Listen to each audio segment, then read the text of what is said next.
on computer-aided drug designing, a customized and innovative solution to the greatest challenge in chemistry.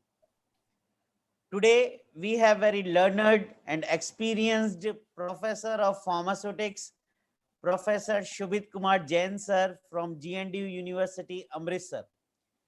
He is my role model also, and today he deliver a talk which is very useful for the faculty of the Fraternity of Pharmaceutics and Pharmacy of the Translational Research in Pharmaceutical Sciences.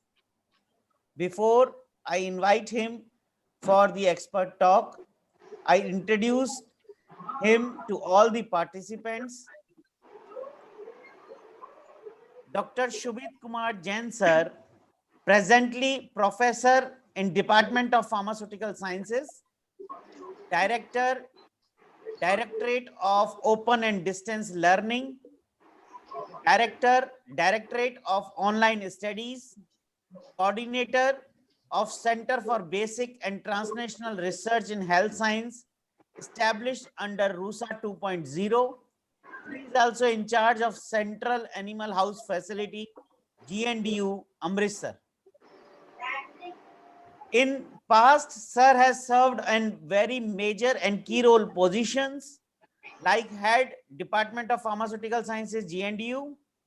Sir, presently member secretary and in charge of Central Animal House Facility, GNDU, in charge of BSL 3 facility, GNDU, served as a convener, Institutional Animal Ethical Committee, GNDU, member, Institutional Biosafety Committee, member, Central Purchase Committee, member, IPR Cell, member, IQAC, GNDU, member, Project Writing Committee for RUSA, grant under which category received 100 crore rupees.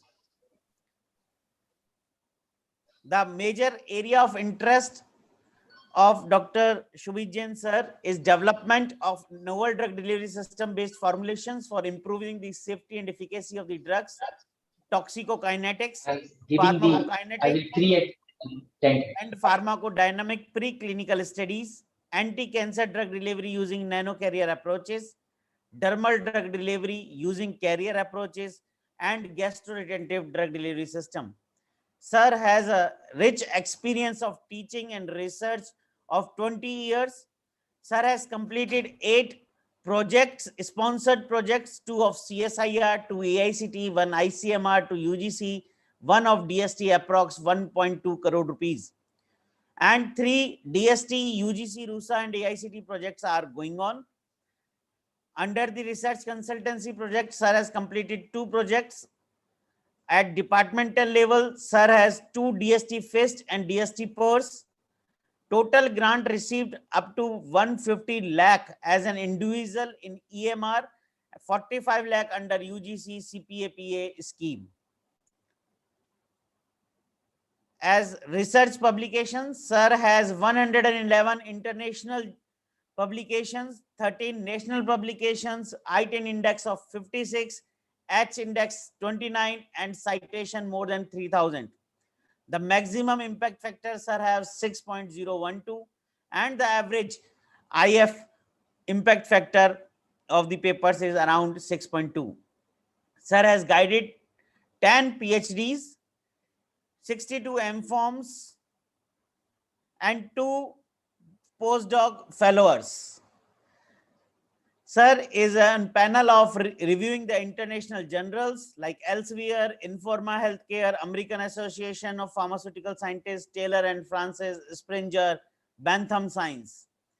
Sir is also a Bentham Ambassador of India, Advances in Pharmacy and Pharmaceutical Sciences and Scientific Literature. Sir has on credit, its credit 2 granted patents, 1 in USA, Australia, South Africa, Brazil, and South Africa, and second is in the India, and 2 are under examinations. So I don't take much more time between Subheet Jain sir and their talk on translational research in pharmaceutical sciences. So over to you, sir. And sir, I congratulate you to select as again member of BOS Pharmacy of IKJ PTU, sir. Thank you, Salis, for your love, affection, and this nice word. No? It is due to the only people like you, those are making all contributions. It's alone me, I cannot able to do. It's all due to my research students and the people like you, those who are supporting me. And being a member of the BOS, it's my privilege, even the any BOS, to do the some things that will help to improve the overall pharmacy education. So that is always my primary motto, that I have to do something so our whole profession should be grow and should go into the right directions. So thank you, and thank you for your this nice introductions. That's showing that how much love and affections you are having. I'm highly thankful for your whole teaching and non-teaching staff also, those who are coordinating in conducting of the FDP, as well as means this COP BELA that is doing excellent even after GD Gupta sir. I think it is also in the right hand. I see with the privilege that this institutes in the especially in this Punjab region, it is doing very good, excellent, even having a limitation into the remote area.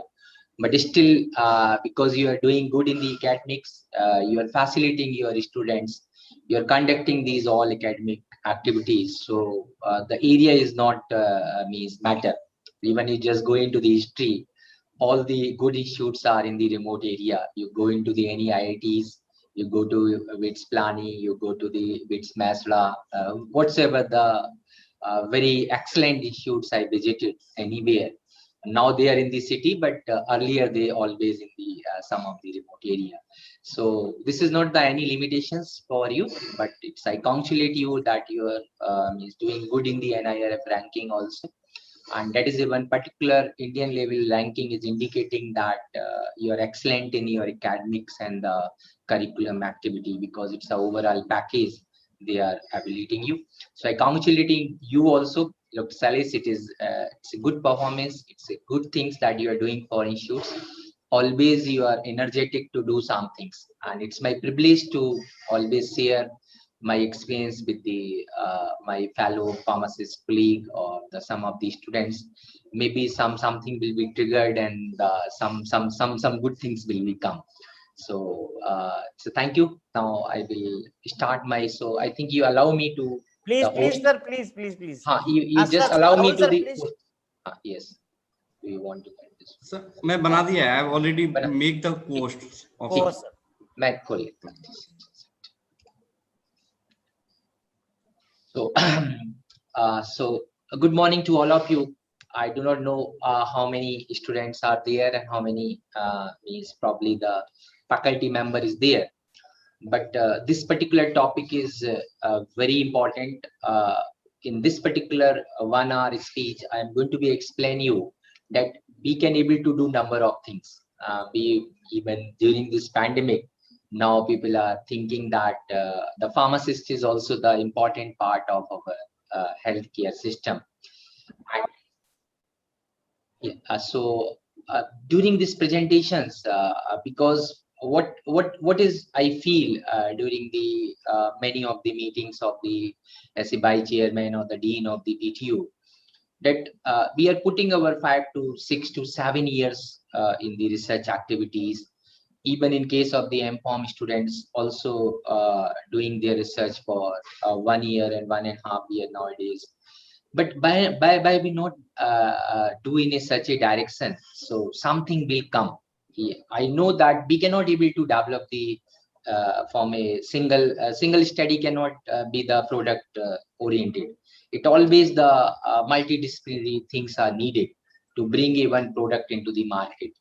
But in that particular chain, we can able to contribute a lot of things. So from beginning, I was focused on this translation research in the pharmaceutical sciences, and fortunately, we proposed under this RUSA grant, in which the university got 100 crore rupees from the central and state government, in which we have now set up with this center for basic and translation research in health sciences. Basically, the purpose of this particular type of the research to integrate the things. What is the basic purpose of this translation research? Translation research means something we are doing, especially in the health science and the laboratory bench, that should reach to the bedside, means to especially to the in the physician hand, and ultimately to the community, because we are the part of the healthcare system, and every activity of the healthcare systems are oriented towards the means betterment of the community in terms of the supply of the drugs, in terms of the improving the safety and efficacy of the medicines. These all things are coming in our preview, and we are the part of these systems. So you just see that during this pandemic, in a 1 year period of time, even from last 70 years, we are not able to develop any good drug. But you just see that whenever whole system are supporting us, we have bring this 2-digit type of the drug also in the market. You just see that many of the nutraceuticals and other has also got the approval for the management of this particular COVID-19 situations. So this is giving the faith, because every problem lead to giving these opportunities. This COVID is giving the one opportunities to the Indian scientists, that I feel that that is opportunities to believe in us. And now the 2 vaccines that we are using, and they are the total indigenous one. Third one in the pipeline, that is also in the indigenous one. Already the one drug has been got basically approved for the treatment and management of the COVID. That is also our achievements. There is around 9 more molecule has got the means in the category of the additional, that we called old drug in the new cloth concepts. So these all things are giving us the hope that health science are going into the good direction. And now here the pharmacist has to play a very, very important role, that I'm going to be tell you in this, how we are going to be. So the basically the translation research, the concept is that we have to do something. So means our whatsoever we are doing in the laboratory bench, that one or the other way it has to be reached into the bedside. So this is our whole contents that I'm going to be explain you, that why to do this, how it required the multidisciplinary approach, and then how to select the research problem. That is a very, very important things, that we are always need to select the research problems for our own, or for our research students, or for maybe for the other purpose also, for just proposing the any research projects also. Then how the screening is going on of that research problems in the means at the research committee, and we call the PAC committee level. Then I will explain you the 2 formulation that we have developed in our lab. They are basically in the tech transfer steps, so that you will know that how the things are has to be considered, and what the industry need and what we are doing. So that gap analysis is probably going to be help you, and the challenges in future prospects. I always start a talk with this particular quote, that medicine give life to the patients, but pharmacists give life to the medicine. That basically, if we do not develop the medicines, the physician cannot do anything, because the medicine is the only weapons that the physicians are using. But delivery point, they are in the front line, but in the development stage we are on the front line.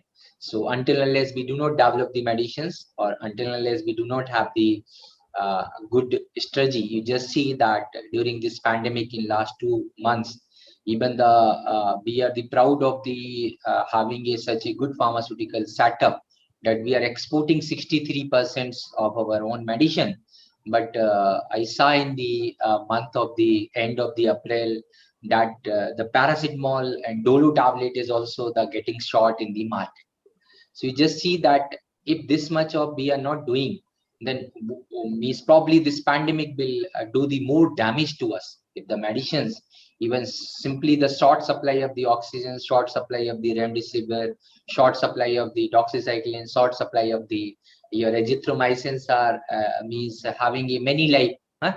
They have taken the many lives. You just see If this system is not very well placed in our own country, probably we have to purchase these all medicine at a very, very high price, and that probably the means poor people will not getting afford.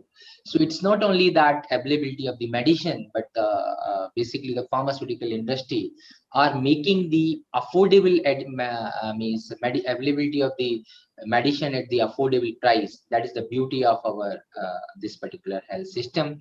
But we have to need to strengthen further, because this pandemic tell us that nothing, if you not plan in a very good manner, probably it will lead to be some bigger problems. So how to do this translational research, what we are doing in this particular concepts. These particular concepts are basically having a two major objectives. First, whatsoever translating the knowledge gained from laboratory science into the clinical practice to improve health. This should be the motto of all the research problems we are selecting, because pharmacy is the basic purpose. Even we go in the definition of the pharmacy, then the person involved in the cultivation, collections, dispensing, manufacturing, and the distribution of the drug. So it's our means duty as a pharmacist that we have whatsoever we are doing to development for the new drug, new molecules, to improving of the any of the existing molecule, that should be clinical oriented, because the end user in the health system is always the community.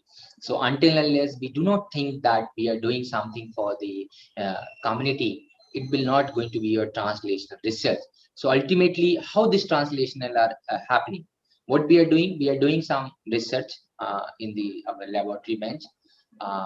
Means chemistry people are synthesizing the new molecule, and those means this pharmaceutics people are means making the new formulations, and means this pharmacology people are evaluating them, and the pharmacognosy people are going for the natural based drug. Now these are other branches like the clinical and other, they are doing the clinical evaluations of these things.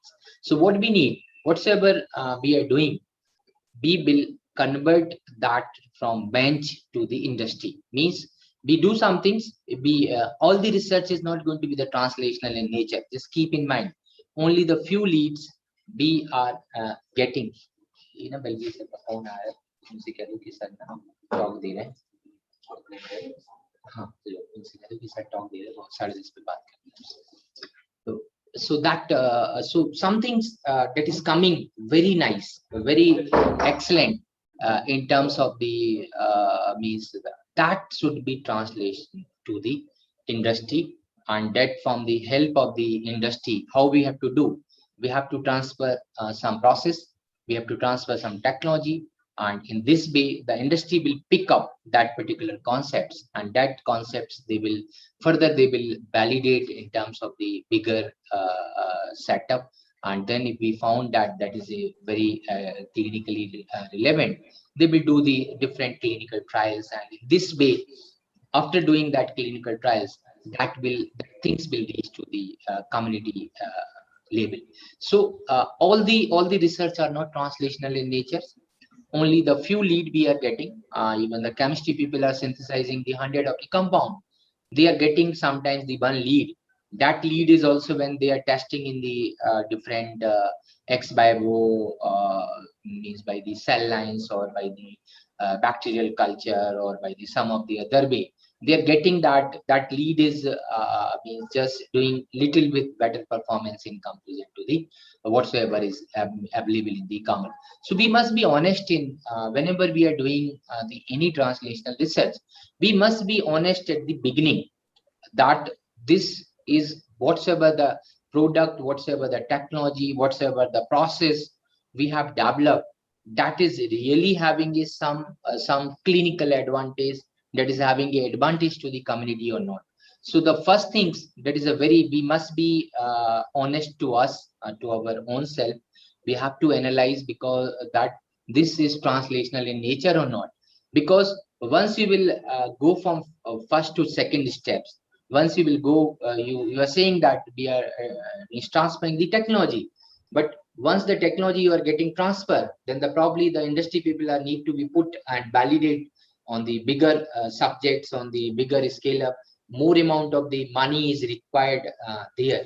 So in that case, if you are not having a very honest to yourself, if you're not having a very good means overall means control on your process, you do not have the confidence in your this, do not go for this. Once we are having a very confident about that our whatsoever we have done it, it is going to be reproducible in nature. When these things reproducible in nature, and when the clinical needs are you are 100% satisfied, only then you will go for the translation. You just see in the journey of the 20 years, 62 MPharm has done, now 10 has been awarded, 8 has been doing the things. But you just see that means we are only able to do the 2 and 3 only scale up technology.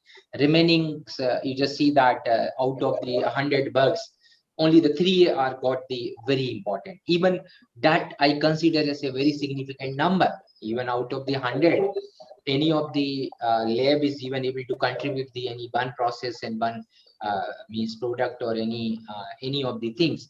That is a very significant achievement. So doing the translational research, we must be very honest to the our own that this whatsoever we are doing, that is able to reproducible and that is having a clinical significance. So we must be very honest here. And I'm not saying that every research is having a some things in there. It is always having a novelty, but all the research problems are not applied in nature. And that somebody are doing the basic research, somebody are doing the applied research, some research are educational in nature. So it's nothing, it's not any critics, but sometimes I always say that we must be do even these all 3 types of the research. But during the doing this basic or the educational research, if any means applied nature of the research are coming, we have to go for the translational research. So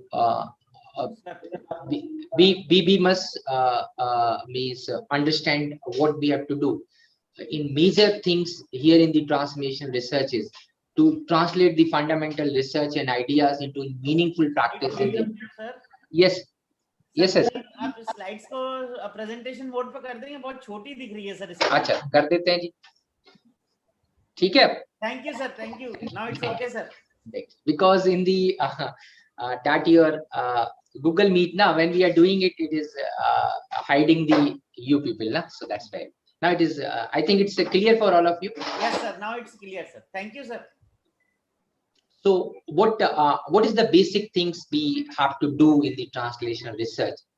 It is to translate the fundamental research and ideas into the meaningful practice in the area of the health science. That is the basic purpose to do these types of the research. And here one thing you keep in mind that these all research are multidisciplinary in nature. Whenever we are saying the translational word, you cannot be the do and one everything in our lab. The reason is I will explain you in the next slide that it's a multi-step process, and we cannot be having expertise in the all the aspects. Chemistry people can able to synthesize the molecule in a very good manner, but I cannot. I can do the good formulation development, but the pharmacology people cannot. In a way, the pharmacology people will do the mechanistic studies. I cannot. So these all are the integrated things that in a translational research we have to be multidisciplinary in nature. Until unless you are not the multidisciplinary in nature, you cannot able to do the translational research. You just see the recent funding pattern of the government of India, and even the bigger projects they are giving. They are not giving the bigger projects for any single lab. They are not giving the bigger projects for any single individuals. They are always saying that if you want to do the translational research, it should be, you have to having a team of the 4-5 principal investigator, ideally having a different expertise, sitting in the different lab, and in that particular area, they must be the master one. And I saw the many WhatsApp messages, and now here in this concepts we have applied in our university, and we got this funding of around 10 crore rupees for this particular center, Center for Drug and Translational Research. But you just see how many departments are involved in this particular center. 10 different departments are working together. You just see the 10 departments and all of our life science department. One is the MAS department of sports science. They are taking the care of these clinical aspects. And in this way, now we have put a group of around 15 different principal investigators, and we are working together in a way. So we are doing this multidisciplinary research, and in this way only the translation research is possible. If I am thinking that only the one lab can make a product, I am sorry if they can be stuck on the one or other steps, they may be succeed in one. And second one is, if the one group will involve in doing all these things, probably it will take more time, and you do not knowing that out of the 800 crore people, who is thinking similar in your way. Because here in the in health science or in the translational research, who is doing first, that is a very important one, and who is doing first, they are also going to be the leader in that particular market segment. So do not hesitate to say this, that I cannot able to do this. If you ask me that, sir, can you do the QSAR, I can say I cannot. I cannot do, but probably number of in the other person, probably in this group also, that can able to do the QSAR. If somebody are saying that, sir, can you do the QVD analysis, I can say I cannot. The Celis is much better than me to doing the QVD analysis. But if somebody is saying, sir, can you develop the liposomal formulation, I can say I can, because we are doing this into the 20 years. So you just see that first, whenever we do the this translation research, teamwork is very, very important. You have to identify your team, and that team should be capable to take the first to last steps. If I want to do some work, then I must know that these many steps are required, and before starting that, we have to do that gap analysis and the responsibility fixing analysis, and role and responsibility of all the PI. Even in the now in the projects, when we are applying into the DST, DVT, they're asking for the even particular objectives also. Which particular, who is responsible for what? And that if you have the group of the 4 PI, then PI 1 is going to be do what work, PI 2 is going to be do what work, PI 3 is going to be do what work. So in this way, we have to be very, very open to make this particular team work. Make a small team, and then that team will be probably the bigger. But here I will tell you that means role and responsibility of that team should be very perfectly designed, and they must be having expertise in this. So this is the basic thing, that without the multidisciplinary nature, this translational research is not possible. Why needed?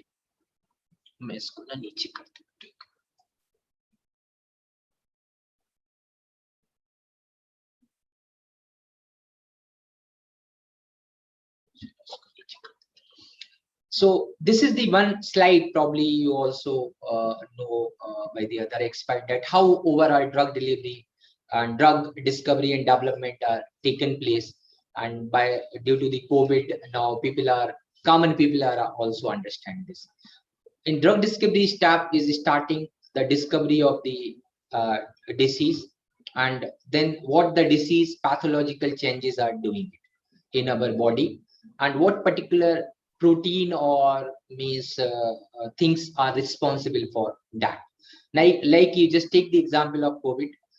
In January 2020, we are not knowing what it is doing, but now we understand that how it is affecting our lungs, how it is affecting into the our lung alveoli, and then how what damage it is doing, how the what type particular types of the protein D dimer is means releasing, what its replication mechanisms, and due to this replication mechanisms, this 2 disease the one of the example of that. So first thing is that whenever the any new disease are coming or any disease are existing, we must understand the disease. And by understanding this disease, chemistry people are starting the some in silico methods or something for synthesizing the new molecule or to improve the already existing molecule, doing some SAR activities and other. And in this way, new molecules are coming and they are getting synthesized, screened into the lab. And after this, what is happening? Then that new molecule are going to be tested into the nowadays in the cell line also, and then into the animal model. That is called the preclinical testings. And the safety and efficacy first is going to be established in the only in the case of the preclinical model using the different animal models. Some of the parameters from regulatory point of view, like the maximum tolerated dose, LD50 and LD90, these all are getting reproductive toxicity and your genotoxicity, everything as per the means your DCGI requirement. They all we have to do in the preclinical level. After that, once the molecule is found safe and effective, both means safety, no molecule are free from side effects, but if it's having a tolerable toxicity symptoms, then we are going to be do the our some scale up trial, and in this way we are going to be file a IND, investigational new drug applications. Formulation is going to be developed by the formulation scientist by studying the suitable physiochemical properties that you consider as a pre-formulation, and after that the things will coming into the clinical trial. Once you will put all these data to the DCGI, then you will get the phase 1 trial permission, in which the biopharmaceutics, pharmacokinetics, and your maximum tolerated dose are going to be fixed. So that is a primary studies that we have to done in the means healthy human volunteers, starting from the few to up to 100. After this, in the phase 2, once the data of the phase 1 is coming, then we are going into the phase 2. In that phase 2, we are going to be doing the actual patients. And after that, once the data of phase 2 is coming, that is into the around 100 patients, then you have to go with the phase 3, that is a bigger trial in around 500 to 1000 patients, and it is a multi centric trial. And after that, you will get the permissions for launch of this particular molecule after phase 3, and the phase 4 will go on along with the your means already when the marketing is going on, and the phase 4 trial is going along with the marketing, that we are doing the safety. And so in this way, you just see, can we do the one person can do this? It's I will say next to impossible, because timing is it's around 10 years, cost is 1200 crore, so no institutes can able to put this much. So we must be work in the team, and our work as a pharmacist is still here. Means we can propose the proof of concepts that this particular molecule are working, and this particular molecule we go, then after this we have to give this to the some of the industry, or with the bigger support of the government, and then this, after this particular steps, this is going to be the translational in nature, because its cost is so huge that we cannot able to do it. It is next to impossible to any of the institutes to and to have this much of the expertise to go into the this manner. So our work is that we can do to the some extent, even in the clinical trial also we can help it. Now we are doing some of the proof of concept investigator initiative clinical trial here in the GMC, but that is also with the support of the some pharmaceutical industry, because whenever we are doing the any clinical trial, we need the formulation manufactured into the CGMP condition. So that CGMP condition is not possible in-house. So once we are very means confident about our molecule, product, and other, try to go into the translational manner. And once you will do this product or some process transfer, they can take up this, and further you can help it then into the scale up also, into the case of the you are doing the some proof of concepts, clinical trial studies or anywhere. But after this should be the translational nature. So by just seeing in this particular chart, you cannot leave the pharmacist any one place. In identification of the disease also, a person, pharmacist working in the molecular biology labs are involved. In synthetic, the pharmaceutical chemists are going to be involved. In case of the preclinical testing, pharmacologists are going to be involved, and even the compilation of the data also there. After this, in formulation development, pharmaceutics pharmacists are going to be involved. Even in all phase 1, phase 2, phase 3, phase 4 clinical trial, pharmacist is the legally bound person as per the regulatory requirement. All the dosing should be done in presence of the pharmacist. It is either you will do the phase 1, either do with the phase 2. All the coding and the dosing should be done in presence of the pharmacist. So you cannot leave the pharmacist into this clinical trial. So you just see from the beginning to the last, we are the part of this. But after this drug got approval, then it is we are giving it to the hand of the physicians. So we are the very, very important part of the drug development process, and the pharmacists are playing a very, very important role in these all steps. And we must understand our identity also, and we must develop our skills also, so we can able to do these all jobs. Because what is the problems I am facing? I am seeing it also in the, because our pharmacist fellow do not having an identity crisis everywhere.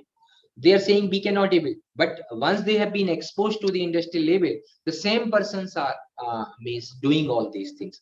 Probably our means syllabi and means number of subjects and other are the things, because these are the specialized things, and that the specialized things has been not taught us as a case studies during our B.Pharm or M.Pharm. So the case study is very, very important. Even in the MBA, people are doing it. And I always used to give the case studies to our student. So they must understand that how the product is getting developed and how any problems are getting solved. So ultimately, they have to do these all at the industrial level. And we must target more to the industry, because still the ratio of the industry to the other academic job is 80-20. So that is a major job provider, and still number of the non-pharmacy people are working there. So if we can able to develop our skills in such a manner, we can able to contribute this in overall chart. So we must understand, we must be the proud by saying this. And even during this pandemic, that drug development is a very, very important process, and we are the part of this healthcare systems. But for that, we must be having our own expertise in that. The students should have the expertise to serve in this industrial and as well as the clinical setup. So this is the process for the now. Another things that I want to explain you, because this is also related to the our translation research, that as I explained you, all problems should not be the translational in nature, but problem can be translational in nature if we select the right problem. So how to select the right problems? For us, it's I always explain this 3P theory. There's two things we are selecting in the pharmaceutics field. That first is the drug candidate, and second is the development. For this, even this theory is applied for any of the field. That whenever we are selecting any research problems in any of the pharmaceutical field, we have to be very critical about this 3P theory. What is this 3P theory? We must understand in our whole system, patients are important one, physicians are important one, and payer is important. Because we are developing the drug, So drug is going to be prescribed by the physicians, and drug has been to be used by the patients. Huh? And third one nowadays, that is also very common in India, that we are purchasing the some health policy.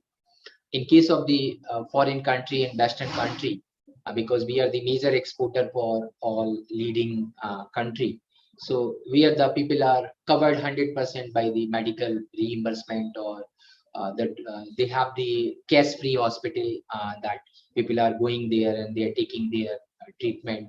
So that is in that hospital when we are selling our molecule, then cost is also important. So the third thing, peer is also important, because the once we are purchasing any facilities, that payer always want that for the same quality of the drug, we must need to pay a very less amount. So that is also that we have to keep these three: patients, physicians, and payer in our mind whenever we are selecting any of the research problems. So what the patients need, whenever we thinks about the patients for development of the new drug, or for improving in the formulations or something, patients always thinks first the safety, always that drug that we are physician are prescribing or we are developing, if we are improving the safety of that particular drug, then it's a very good. If we are improving the efficacy of that particular formulation, that is also going to be the excellent. If we are improving the convenience of the administration, convenience of the administration means insulin, if it is a IB, only the our injectable is available, and we can able to develop the insulin by the oral or by the nasal route, it is going to be very good. Earlier the only the soft gelatin capsules was coming for the vitamin E. Nowadays the tablets are start coming, that is a very good. Earlier the paracetamol was available only in the case of the tablet and the suspension in emulsion. Nowadays mol is injection has been developed. So in case of the high fever, we are using that particular injection. You just see that. So these all are the our research problem. Paracetamol, development of the paracetamol as an injectable formulation is the even the having a bigger benefit to the community in comparison to the development of the new drug. If I'm saying that development of the any of the NSAIDs, good NSAIDs, free from the side effects, low dose, and having a antipyretic effect for more than 12 hours, it is going to be the some of the very needful things, because presently we have only the paracetamol to manage our fever, and paracetamol, you know that in 650 mg it is a means having a hepatotoxicity, but still we do not able to replace that particular drug. The reason being we do not have the any of the antipyretics that is as safe as paracetamol.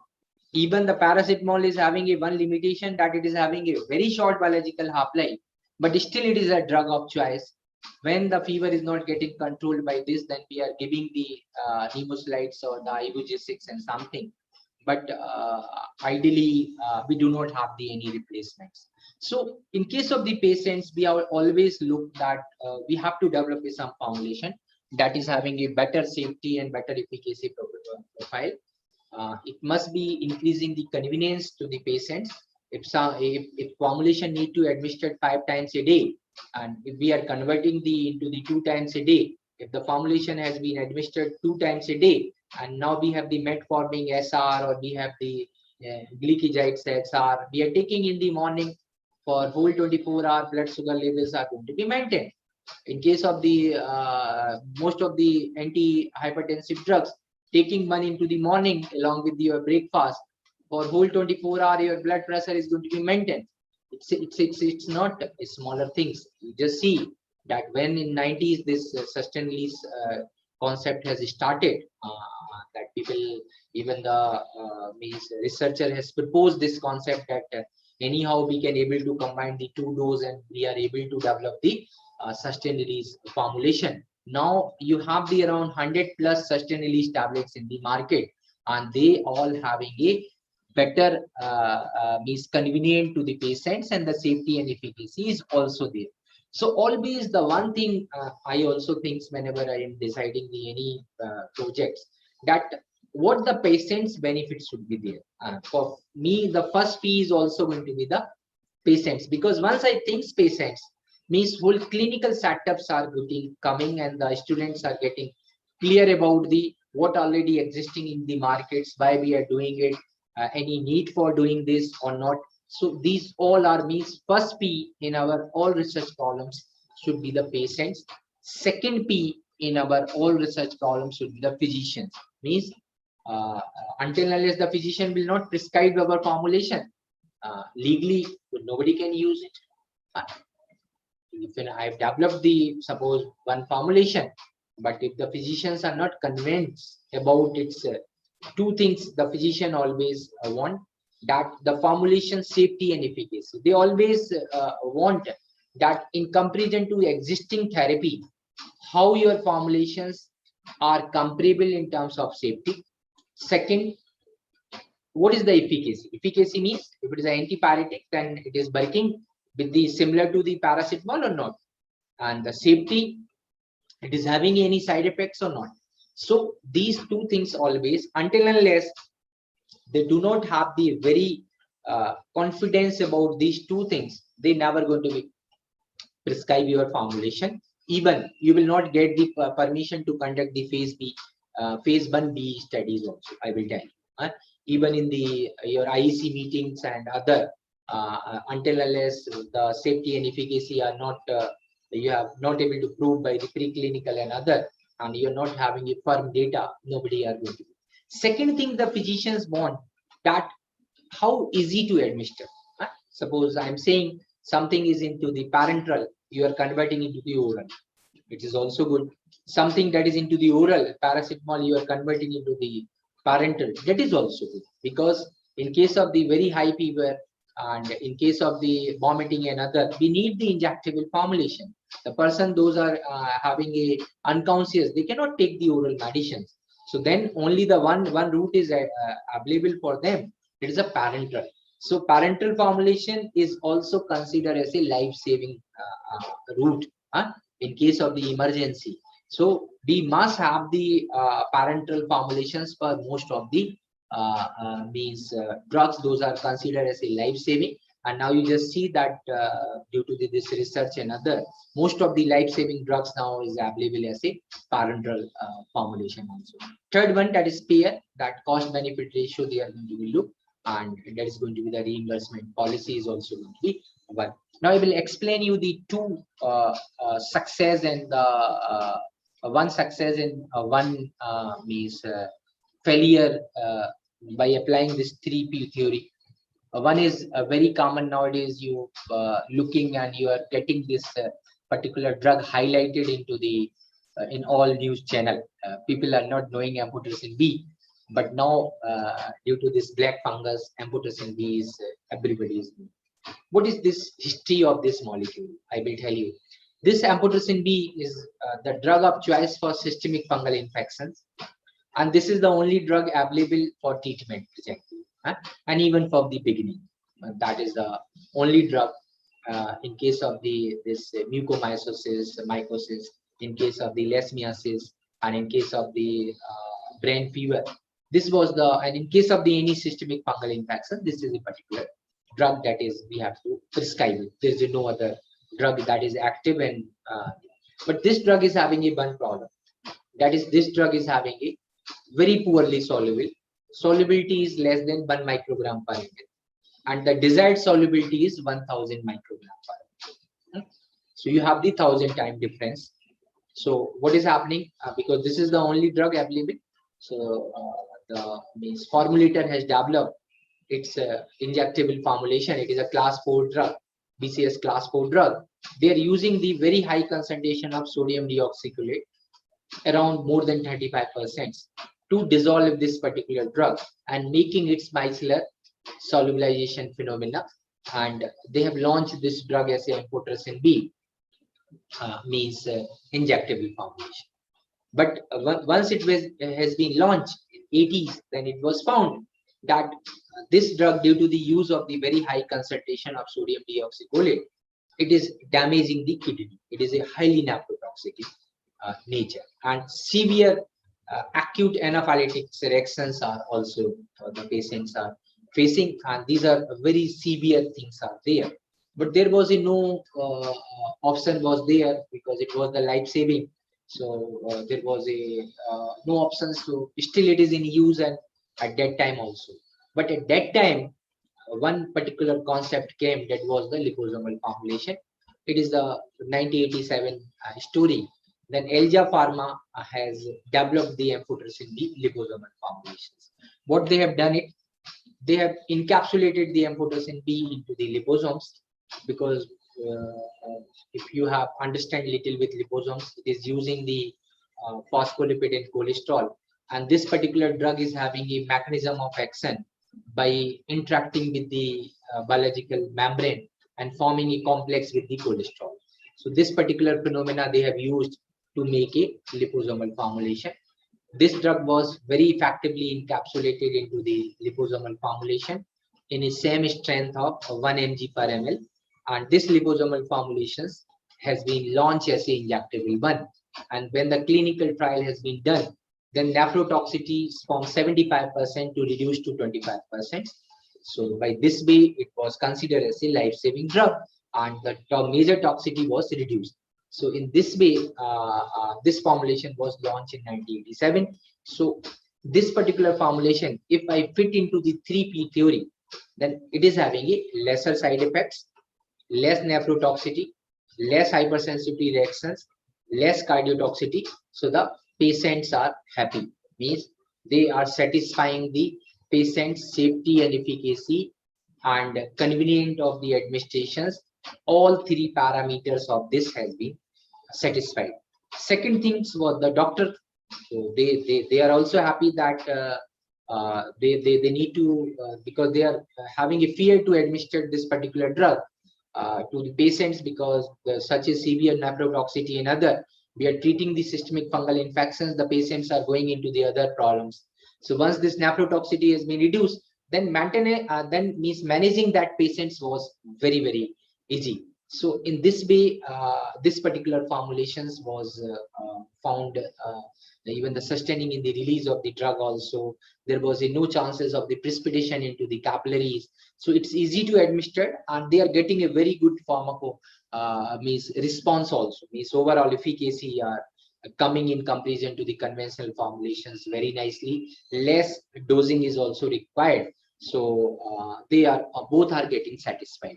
So due to this reason, you just see that from 1987 to this formulations are considered as one of the best formulation that has been developed by using the liposomal technology, and it is satisfying the all P. Even you just see the cost difference. Conventional formulation are coming in 300 rupees, and the minimum cost of the liposomal formulation are presently in the market, it is a 4,500 rupees. But you just see even the physician are recommended the 10 times higher cost formulation, because they are having a better confidence on this particular formulation, because if they are administering that particular conventional formulation, they have to administer number of other drugs also. So due to particular this reason, overall costing are coming the similar one. So you just see that all 3P has been satisfied, and due to this particular reason, even after the 33 years of this launch, still it is considered as one of the best formulation, and people are still trying to make it the generic version also. Second, I will tell you that that is a Exubera, that is an inhalated insulin formulation. You just see that by concept it is looking very nice, that we are replacing insulin from the dermal route to the this particular injectable to the inhalation, and there is a no need of the using the this needle and other. It's by concept it is looking very nice, and but this formulation was developed by the very bigger company in the world, but after the launch of the 1 year, it has got forcefully it has been withdrawn from the market, because this 3P concepts was that formulation that has been developed was not getting satisfied. First one was the patients, patients are now they're not feeling that much of the inconvenience to take the insulin injections.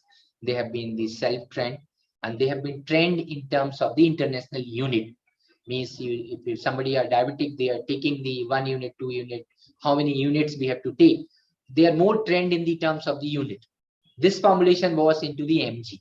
So always the means the common people are having a very difficult to convert unit into the mg, and even sometimes we face number of problems in the dose calculation. So the dose of this particular formulation was in the mg, and the normal formulation that we are using, injectable one, that is coming into the international unit. So that was even the people are having confusion about that calculations of those all things. So due to this particular reason, people are thinking it is very difficult to do all those. They're feeling little with an inconvenience, and even they're feeling there is no need. They're thinking that still we are doing good in by injectable. The cost is also coming onto the higher sides, so means they're hesitant to take it. Second one, still it has been not people are not convinced, because this formulation is inhalative in nature, and it is using the some lactose as a means that matrix powder to inhalate the giving this particular by the nasal route. But how that lactose are getting cleared from the lungs, and any depositions is going on or not, what is the lung safety aspects, long-term lung safety aspects, that was not discussed very detail, and that was not studied in detail. So that was also one of the reason that people are hesitating to take, because it's a daily they have to take that particular, it's not the one time, and that solid deposition is going on. So that was also the reason that lung safety was not known, dose selection was not known. So I'm giving the 0-0 for that. And in terms of the physicians, if there is a pressing need for inhalated insulin, they feel not. If the cost is such high, then they are feeling it's not, because the cost is on the very higher side. So that cost benefit ratio is also not going to be work, and the physicians are not very convinced about this. And due to this particular three reason, it's such a wonderful formulation is also got means withdrawn, and it was not working, and we call it the Titanic of NDDS. Even this is something that is very much expected from. They have developed also, they have launched also, but the response was very poor. So that's why you just see that until unless we are not satisfying 3P, this 3P theory, I advise all of you always try to implement on your all the these things. Now I will explain you the one whole case studies for that we have done in the lab that we have done. We are expert in the development of the some of the derma formulation, basically the topical. So many of you, probably those who are in the Sutics, they are working also on this. So I will explain you, because number of things are still not answered in this particular field. In case of the oral control and other number, everything is set. Means we know that dissolution apparatus is available, how to do the dissolutions, what particular types of the media we have to take, and what types of the release farmer. Things has been settled down there, but still it is here in it is not been settled down. Number of things that we have answered during our 20 years of the research, that briefly I will explain you. Whenever we are developing the any topical formulations, we must understand these around 12 parameters. First one is which drug we are selecting, what is target site, what is the dose, which particular approach we are selecting, how we are developing an optimization of formulation, means what types of the parameters we have to be means consider, how to perform the skin permission and deposition studies, what the regulatory things are saying, how our data is going to be acceptable at the regulatory point of view, how to develop the different quality control test, how to do the skin irritation studies, and how to do the safety and efficacy as per the regulatory requirements. So these are the some things that we have to do it. So before that you will develop any of the formulations, we always put this chart along with the first things is I ask my student that just put a your target, that suppose you want to develop any formulation. In this particular formulation, we are developing the amphotericin B nano. So first question is what dosage form you want, because ultimately inside you have the nanoparticles, nanoemulsions, anything, but the dosage form for topical is only 3 has been acceptable. One is going to be gel, another is going to be ointment, and third one is going to be cream. And nowadays any one hybrid has come that is called emulsion.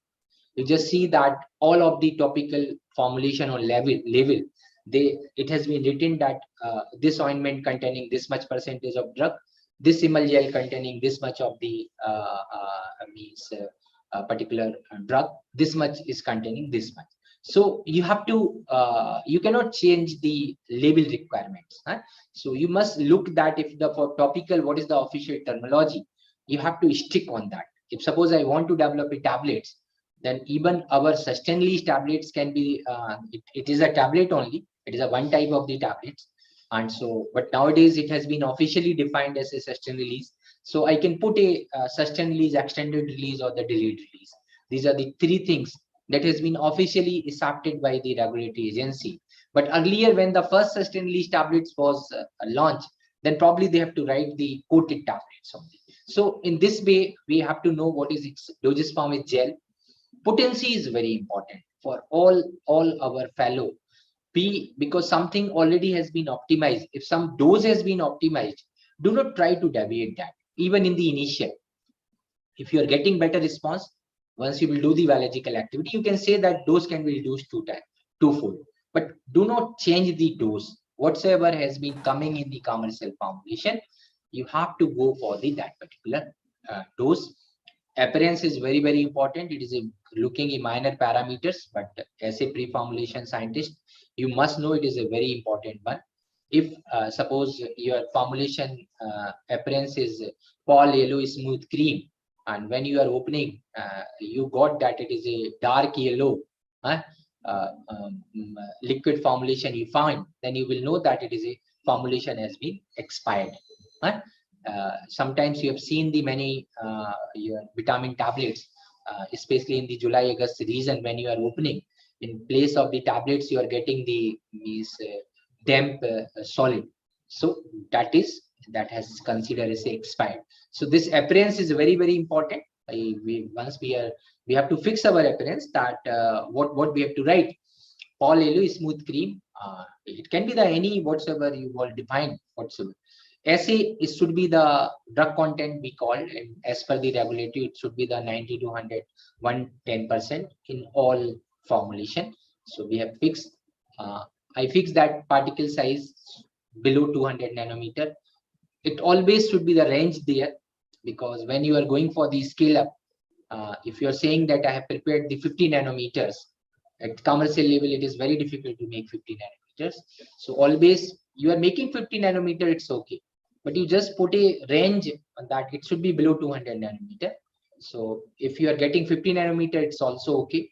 100 nanometer is also okay. Otherwise, your product will fail into the final quality control test. So always keep this range always bigger. Do not go for the narrow one. I have written pH around 7.5. Viscosity I have written 35 CPS. Sometimes I write 3000 to 3015 CPS also. Encapsulation efficacy, my target is 60%. I'm getting 90%, it's okay. But I've written above 60%. Above 60% means it can be the 70, 80, 90. So always keep for translational things now, future, because keep the value on the lower end. Because if you are saying more than 90%, and if you are not able to give it in a scale of formula, it is a total failure of your product. So always keep the little bit window for error, that if some of the things has been not means done as per your expectation, you can do into the fit into at least into the means that range. So always keep the bigger range, keep the translational nature of the problems, and the future you need to be when you are going to the scale up trial, the overall things are changing. So from beginning, you have to be very clear about these all things. You're getting 90%, there's no issue, but keep always on the lower side. That means above 60% means anything from 61 to 100 is going to be skin depositions should be superior to microbiological. I've written that as per the topical formulations, and as it is a topical formulation, so the systemic absorption should be low. Scale up method should be simple and feasible. So by these things, this project, when we have started, this everything was clear. By putting this particular project in 3P theory, I found that it is passing all 3P, and now we have defined the target also, and then start developing the things in this case. So then we have developed the formulations. We selected number of options are always coming. When I am going for the drug, then there is a number of drugs in the same category is available. So this for antifungal, I selected amphotericin B, means itraconazole is also available, ketoconazole is also available. So I always say that you just go for gold standard. Gold standard means that was the primary, that is a primary therapy there, and still no therapy has been replaced for that particular drug. So that gold standard is very, very important. Always think for all. Whenever we are traveling, sometimes we get the square, sometimes we have the 3-way. So in research also, always we are getting this, that when we are going, always the 3 options are coming, 2 options are coming. So you must have the logic to select it. In this case, I was having a 3 option. I will go for the liposomes, vascular barrier. I will go for the nanoparticles. I will go for the emulsions. I selected the liposomal approach because I found that it is more easy to feasible to scale up, and already amphotericin B liposomal are available in market. So for me, it is a easy to compare that things also. So you always do these types of the analysis. Whenever the 3-way, 4-way is coming, you must be select 1-way and put all those reasons in your logic also. There is no technical logic here, but for me, that logic was that my lab is having this much of expertise, so I'm going for. Already the one example of marketed formulations are available, so we selected this one. In this types of the logic is also. Then when we have developed the formulation, then another 3-way has came, that which particular biological membrane is good enough to prove our better skin formations. Then red mice skin are very easily available, but we found that pig skin that is available easily from the slaughterhouse, that is having a better correlation with the human skin. And so we propose, even by doing all these studies, even our group has proposed that pig skin is the ideal one. So again, the 3-way was there, and the pig skin was found. But this was also another means answer, because once the industry people are saying that how we will arrange the pig skin, how we will know that this pig is 3 months old, or this pig is 2 years old, the variability is coming. So give some other alternative. Then what we have done, we have evaluated the different biological synthetic membrane available in market. We found that one of the membrane, that is straight M, that has been launched by the Merck Millipore, and we compared our data of the human cadaver, even this pig skin, with this particular membrane, and we found very similar types of the permeation and retention process. So by that, ultimately we have proposed that for quality control test, this straight M membrane is the important one. Then come to the diffusion cell. Probably some of you have seen during your lab also that there is a wide variety is available. So there is a number of the questions that has been answered by our research group, that which particular diffusion cell is important, good one, what receptor amount we have to take. In case of the dissolution testing, 900 ml is the amount that has been taken reported by the pharmacopoeia. But here there was no reporting from the pharmacopoeia was there. And then we have optimized. We found that 6 ml, 12 ml, and 22.2 ml are simulating the biological conditions. And so that was the receptor volume. and PBS 6.4 and 6.8 is mimicking the skin side pH. Sink conditions we have maintained. Dose was also uncertain because Excuse it's me, a, sir. yes, Sorry to disturb you, sir. Slides are not moving, sir. not moving. Yes, sir. Now it is moving. No, sir. It is displaying drug discovery and development, that cycle only, sir. But then that's why I was not putting into this mode. Na? Now I think it will move. Huh? Yes, sir. Yes, sir. This is the problem, that once we are using that mode now, but you have to explain me in the beginning. You miss a lot of things. Yes, sir. Explanation is nice, sir. We could able to catch, but the slides Okay. were not moving. What I will do, I will send this also, and I will throw once again. I will move the slides. That's it. Okay, So okay. you just Thank you, sir. so this was the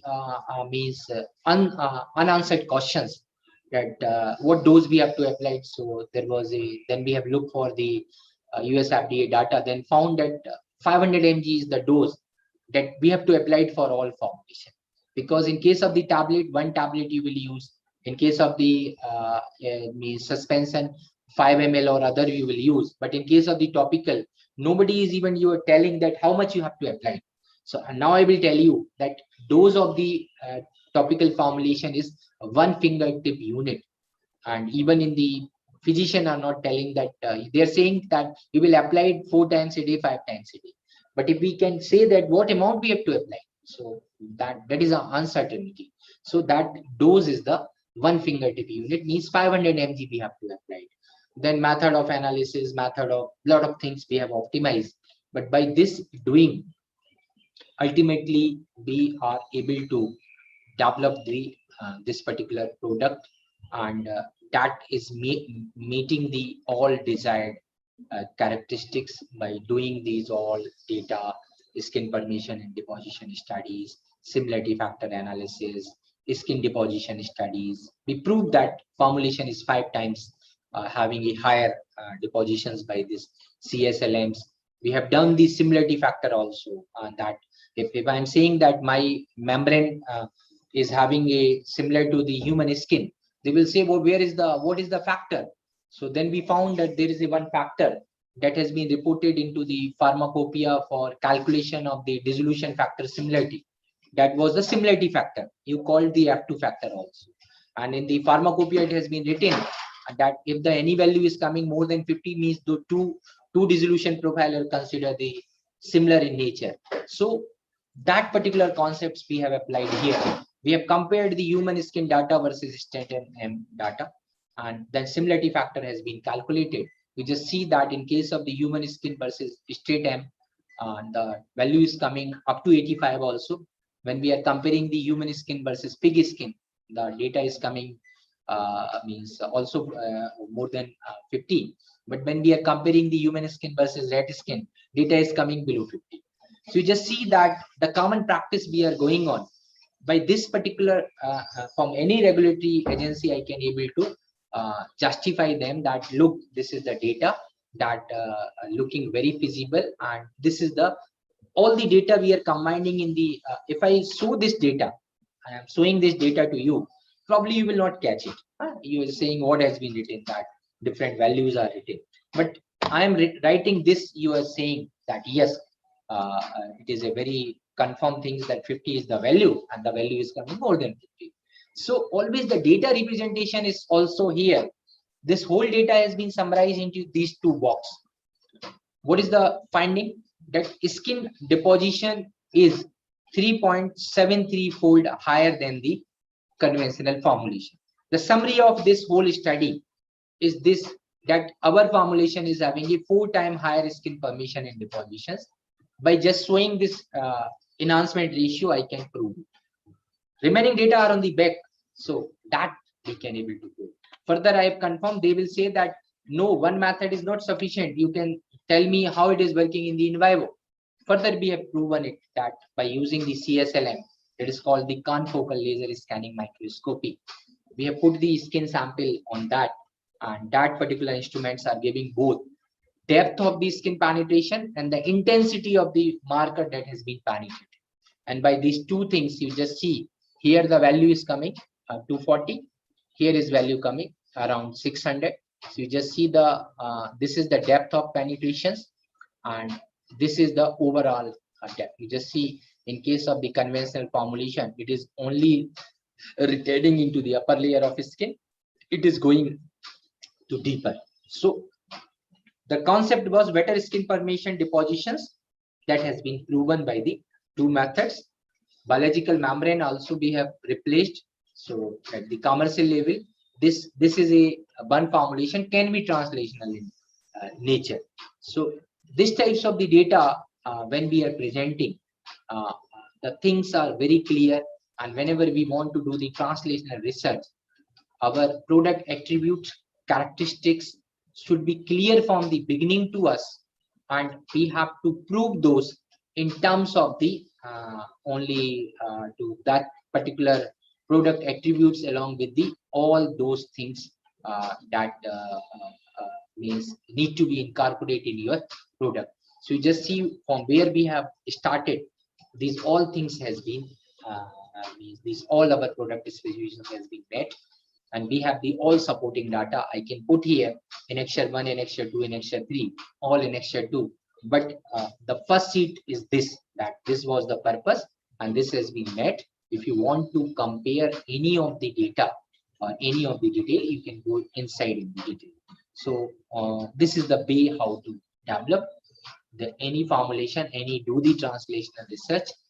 And this is from my side. If you have any question, and due to these types of the research, we can able to publish in a very high impact journal.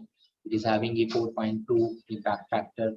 It is having a 3.2, and means even the simple lab work are by this applied nature of the research, it is getting published in a very good journal. And even these journals are free, and we don't need to pay anything to journals also. So this is from my side, and if you have any doubt, I'm happy to answer it. Thank you very much for your patience listening. And I will share these all slides to Dr. Salis, so he can give to you also. Probably the recording has also been done, so you can refer those things. And you are most welcome in the future also. You need any help, technical concept, or any of the help for doing any of the studies that our lab and our JNU is having. We are happy to do this. This center has been even means just established to provide the in-hand training also. So in the future, once this COVID pandemic and other will slightly reduce, then we will do the some training on in-hand training slots also, as the other good institutes are doing. So we will provide you the training in terms of the in-hand trainings for the this making the liposome, some nano, even the handling of the animal, even the we have the BSL lab also. So how to do these all cell lines and the bacterial cultures assay, that is in my purview. But other faculty members as well as the other members of my group is also having a unique expertise in the different things. Means they are somebody are having a expertise in the chemical synthesis also, and they lab are doing very excellent. So in that case also, those mentor are going to be provide you those trainings. But so we are setting up this center, and this is basically for everybody, and especially we designed this so especially this region population, because we do not have these types of the concepts that the student can get in-hand training as well as all analysis. So with these concepts, I try to set this center for translational. Even in the future, if you want to do any scale-up studies also, and that if you want to validate your concepts, you are also most welcome. We can help you, because number of the people are available here, and not only me, there is a number of other expertise available. Not only in case of the pharmaceutics from pharmacy, but in case of the overall life science also, the expertise is there. So thank you very much. Thank you, Dr. Salis, for giving me these opportunities. Now, if you have any doubt or any things, you can ask me.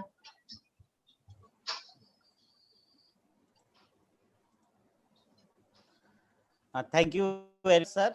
And most of the participants, write in the chat box ki very informative session and thank you for your slides and thank you for each and everything. जो आज आपने बताया वास्तव में एक बहुत ज्यादा motivational था फैकल्टी के लिए कि how to start their research work, कि जीरो लेवल से हमें हमारी रिसर्च को कैसे देखें, कैसे उसको लेके आगे बढ़े और मतलब क्या उसके लिए सोच होनी चाहिए और वास्तविक रिसर्च एक ऐसी होनी चाहिए जो पेशेंट के लिए भी फायदेमंद हो और मार्केट में भी उसे पहुंचाया जा सके very easily. So thank you very much sir for your giving a very brief and a nice presentation to all the faculty members जिसकी आज के टाइम पे बहुत ज्यादा जरूरत है sir. And this is So thank you, Salis. If any participant is having any doubt, they are welcome to ask. Huh? sure sir, sure sir. This is love of token and your blessings Thank you. e-certificate to you, and we will send you through a mail and Thank you very WhatsApp in a few seconds, and hard copy will send through a mail to you sir. Thank you, Salis. It's my Thank you pleasure. sir. आपने बहुत precious time हमारे लिए निकाला इस STTP के लिए sir. नहीं, I always I love to do these things. हम देख रहे थे बीच presentation That's why I shut down my mobile.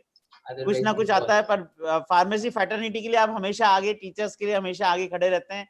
जो आपने प्रूव भी कर दिया सर कि yes, first is thing that then another responsibilities are secondly. So thank you very much sir to share your valuable time with us. Thank you very much. Huh? Thank you. Thank you.